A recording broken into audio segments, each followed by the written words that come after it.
ইমান করো খাঁটি, শেষ ঠিকানা তোমার আমার 3.5 হাত মাটি।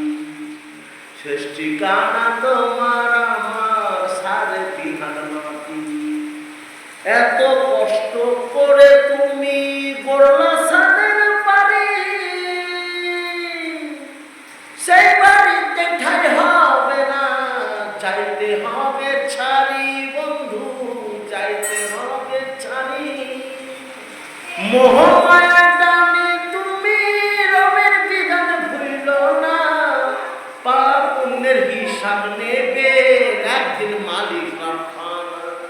থাকতে সময় করো এমন, ইমান করো খাঁটি, শেষ ঠিকানা তোমার